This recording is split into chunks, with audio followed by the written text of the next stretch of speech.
सो अगर आप CG board class 12 second board exam देने वाले हो और आपके पास बायोलॉजी सब्जेक्ट है, तो इस वीडियो के अंदर मैं आपको एक ऐसा क्वेश्चन बताऊंगा जो 5 नंबर के लिए काफ़ी ज़्यादा इंपॉर्टेंट होने वाला है। इसे आप गलती से भी स्किप मत करना क्योंकि ये बहुत ज़्यादा इंपॉर्टेंट है। ये आ भी सकता है, नहीं भी आ सकता, बट आने का 90% से भी ज़्यादा चांस है, तो इसे बिल्कुल भी स्किप मत करना। और जितने भी 5 नंबर के क्वेश्चन होने वाले हैं सिंगल वीडियो के अंदर में 5 मिनट में मैं आपको अच्छे से समझा दूंगा ताकि ये जो 5 नंबर है वो आपके पक्के हो सके। सो आज का पहला जो क्वेश्चन है वो यहाँ पर है, निषेचन किसे कहते हैं? आवृत विधि पौधे में न्यू निषेचन को आपको बताना है, उसका वर्णन करना है। ये बहुत ज़्यादा इंपॉर्टेंट है। इसे मैं स्टार देना चाहूँ तो 10 में मैं 8 स्टार दूंगा क्योंकि ये बहुत ज़्यादा इंपॉर्टेंट है। सो यार यहाँ पर देख लेते हैं इसे कैसे आपको सॉल्व करना है। सबसे पहली बात 5 नंबर का है तो आपको डायग्राम जो है बनाना होगा। और देखो सबसे पहले यहाँ पर 2 क्वेश्चन पूछा गया है, तो आपको पहले क्वेश्चन का आंसर पहले देना है, देन उसका सेकंड क्वेश्चन का आपको आंसर देना है।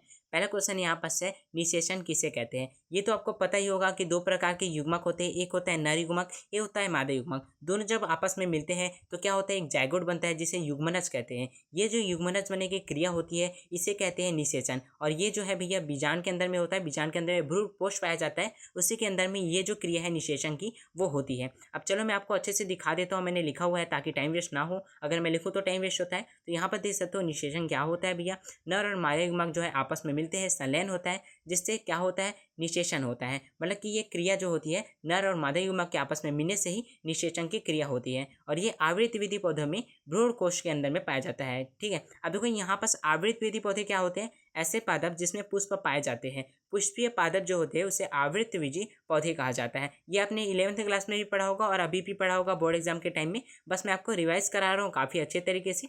अब देखो पहले क्वेश्चन का आंसर आपको मिल गया। सेकंड क्वेश्चन यहाँ पास है, आवृत विधि पौधे में द्विनिषेचन का वर्णन करना है। अब सबसे पहले तो आपको एकदम क्लियर डायग्राम बनाना होगा। लैमनिंग जो है नाम वगैरह है वो आपको एकदम क्लियर करना होगा। आप चाहो तो इंग्लिश में लिख सकते हो, चाहो तो आप हिंदी में लिख सकते हो, जैसा आपको सही लगे आप लिख सकते हो। अब यहाँ बस मैं आपको समझा देता हूँ कि इसके अंदर में क्रिया क्या हो रही है और कैसे आप डायग्राम को बनाएंगे।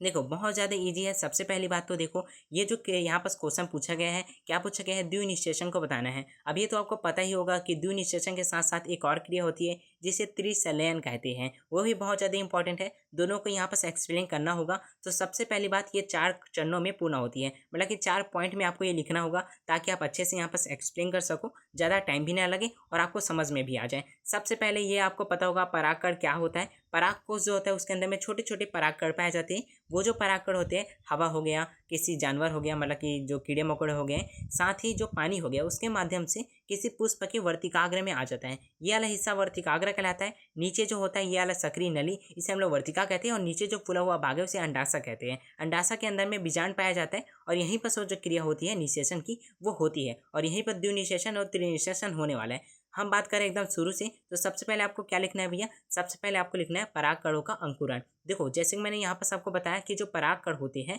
वो क्या है, उड़ के आते हैं या किसी भी माध्यम से यहाँ पर आएंगे, कहाँ पर, वर्तिकाग्र में आएंगे। अब जब ये यहाँ पर आपको ये पता होगा, अगर दोनों पुष्प, एक नर युग्मक हो गया एक मादा युग्मक वाला, ये दोनों पुष्प अगर सेम ही वेराइटी के होंगे तो क्या होगा, निषेचन होगा वहाँ पर। तो अगर देखो मान लो ये जो परागकण आया है सेम यहाँ पर वेराइटी का है, तो क्या होगा, यहाँ से एक नली निकलेगा। ये जो नली है इसे हम लोग पराग क्या कहते हैं, नली कहते हैं। और ये जो पराग नली निकल रहा है ना, तो पूरे संरचना को हम लोग क्या करेंगे, परागकण का अंकुरन कहेंगे। जैसे आपको ये पता होगा जब हम लोग किसी भी चने वगैरह हो गए उसे भिंगाते हैं, भिंगाने के बाद कपड़े में बांध देते हैं तो वहाँ से नलियाँ निकलती है जिसे हम लोग अंकुरन कहते हैं। वैसे ही परागकण का भी एक अंकुरन होता है, और यही क्रिया क्या होती है, ये जो अंकुरन नली बन रही है ये नली सीधे जाएगी बीजांड के अंदर में, यहीं पर क्या होने वाला है, क्रिया होने वाला है। तो पहले पॉइंट में आपको यही लिखना है, क्या लिखना है, परागकणों का अंकुरन लिखना है। परागकण वर्तिकाग्र पर पहुंचता है, अंकुरित होता है और एक पराग नलिका बनाता है, और ये जो पराग नलिका है वो बीजांड की ओर बढ़ने लगता है। अब देखो आपको जैसे कि मैंने बताया कि अंडाशय के अंदर में ये बीजांड है, ये वाला हिस्सा आप देख सकते हो, ये यहाँ पर क्या है, बीजांड है। मैं आपको यहाँ पर लाइन करके दिखाऊं तो ये है बीजांड। अब यहाँ पर देखो ये जो नली आ रही है ना, नली ये भैया 3 तरीके से आ सकती है अगर आप गौर करोगे तो। सबसे पहली बात ये जो नली है वो चाहे तो कुछ इस तरह से भेद के आ सकती है सबसे ऊपर वाले भाग को, या चाहे तो ये जो नली है कुछ इस तरह से नीचे बीजांड द्वार से आ सकती है, या ये जो नली है वो कुछ इस तरह से घूम के यहाँ से आ सकती है। 3 तरीके हो सकते हैं। आप चाहो तो इसे लिख सकते हो, आपकी मर्जी, अगर नहीं लिखना है तो आप नहीं लिख सकते हो, इसमें आपकी मर्जी होने वाली है। अब देखो मैं आपको ये बता रहा था कि ये जो पराग नलिका है वो सीधे क्या होगी भैया, आएगी यहाँ पर से, और ये जो बीजांड है, बीजांड द्वार है वहाँ से घुस जाएगी इसके अंदर में, किसके बीजांड के अंदर में, और बीजांड के अंदर में घुसने के बाद वो फट जाएगी। और मैं आपको बता दूं ये जो हमारा अंकुरन था ये किसका, परागकण का अंकुरन था। इसके अंदर में दो प्रकार के युग्मक पाए जाते हैं, एक होता है कायिक युग्मक, एक होता है जनन युग्मक। एक बड़ा युग्मक होता है, एक छोटा युग्मक होता है। अब ये दोनों युग्मक जो है ना आ गए हैं कहाँ पास, बीजांड के अंदर में, बीजांड के अंदर में आके फट चुके हैं। अब इसके बाद क्या होगा, इसके बाद मेन क्रिया होगी। तो आपको लिखना है परागकण जो नलिका है वो प्रवेश करेगा किसके अंदर में, बीजांड के अंदर में। लिखेंगे पराग नलिका बीजांड के अंदर में भ्रूण कोश जो है उस पर पहुंचती है, यह पहुंचकर फट जाती है और दो नर युग्मक मुक्त हो जाते हैं, जैसे कि मैंने बताया। अब क्या होगा, एक जो नर युग्मक है वो जाएगी और अंड कोशिका के साथ क्रिया करेगी और एक युग्मक बनाएगी, जैसे कि यहाँ पास लिखा हुआ है। मैं आपको दिखा देता हूँ, यही चीज़ आपको लिखनी है। देखो यहाँ पास क्या युग्मक का संलयन होगा।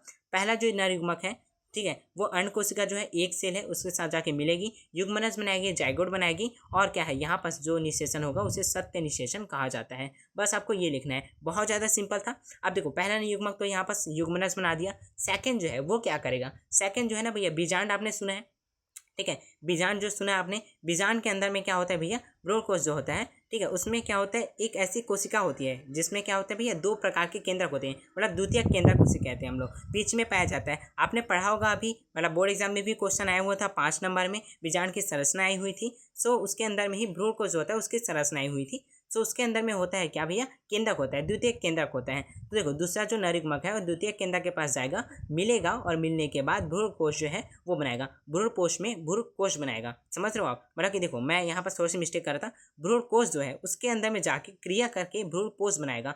भ्रूणकोश जो है वही यहाँ पर डेवलप होता है भ्रूणपोष में। यहाँ पर थोड़ा हिंदी सब्जेक्ट मतलब जो लैंग्वेज है उसमें थोड़ा सा कंफ्यूजन आता है, एक होता है भ्रूणकोश होता है, एक होता है भ्रूणपोष होता है। तो भ्रूणपोष जो है निषेचन के बाद बनने वाली संरचना होती है, और यहीं पर क्या होता है, जो भ्रूण है उसे विकसित करने के लिए यहाँ पर भोजन वगैरह दिया जाता है। सो आपको ये करना है, मतलब टाइटल जो लिखा है वही आपको लिखना है, टाइटल लिखना। दूसरा नर युग्मक जो है द्वितीय केंद्र से मिलता है, प्राथमिक क्या है, भ्रूणपोष जो है केंद्रक बनाता है, चूँकि यहाँ दो बार निषेचन होता है इसलिए यहाँ पर द्विनिषेचन कहलाता है। इसमें क्या है, भ्रूणकोश जो है उसका निर्माण होता है जो कि इसकी विकास में क्या है, भ्रूण को पोषण देता है, जैसे मैंने बताया। बहुत ज़्यादा सिंपल था, बस आपको यही चीज़ें लिखनी है, और ये जो डायग्राम है वो बहुत ही अच्छे तरीके से क्लियर आपको बना लेना है ताकि आपको फुल मार्क्स मिल सके। अब मैं आपको बताता हूँ कैसे आपको नंबर मिलने वाला है। सबसे पहली बात, अगर ये दोनों टाइप के क्वेश्चन एक साथ आते हैं, निषेचन किसे कहते हैं, सो ये 1 नंबर में पूछा जाएगा, ये वाला। सेकंड, ये जो है भैया इसका एक्सप्लेन करेगा 2 नंबर मिलेगा, और 2 नंबर में आपको डायग्राम का मिलता है। सो डायग्राम आपको अच्छे से बनाना है, एकदम क्लियर बनाना है। अगर ये नहीं पूछा जाता है तो डायग्राम यहाँ पर 2 नंबर का होगा, और ये जो थ्योरी है वो 3 नंबर का हो जाएगा। तो भाई डायग्राम तो आपको अच्छे से बनाना ही बनाना है, हिंदी में हो इंग्लिश में हो। हिंदी में आप अच्छे से देख सकते हैं, बाकी अगर नहीं आता है सो मैं आपको थोड़ा सा बता देता हूँ हिंदी में क्या क्या बोलते हैं। ये जो सबसे ऊपर वाला भाग है इसे वर्तिकाग्र कहते हैं, ये जो है इसे वर्तिका कहते हैं, और ये फूला हुआ जो भाग है उसे अंडाशय कहते हैं। अंडाशय के अंदर में बीजांड पाया जाता है, और बीजांड के नीचे वाला ये हिस्सा जो है बीजांड द्वार कहलाता है, इसे निभाग कहते हैं। बाकी मैंने एक्सप्लेन कर दूंगा आगे वाले वीडियो के अंदर में, क्योंकि मैं आगे वीडियो के अंदर में ये वाला जो पार्ट है बीजांड वाला, ये मैं बहुत अच्छे तरीके से समझाने वाला हूँ। सो मिलते हैं नेक्स्ट वीडियो में, तब तक के लिए बाय बाय। अच्छे से इसे प्रैक्टिस करना, एंड अच्छा लगा हो सो यार वीडियो को लाइक जरूर से कर लेना। मिलते हैं नेक्स्ट वीडियो में, तब तक के लिए बाय बाय।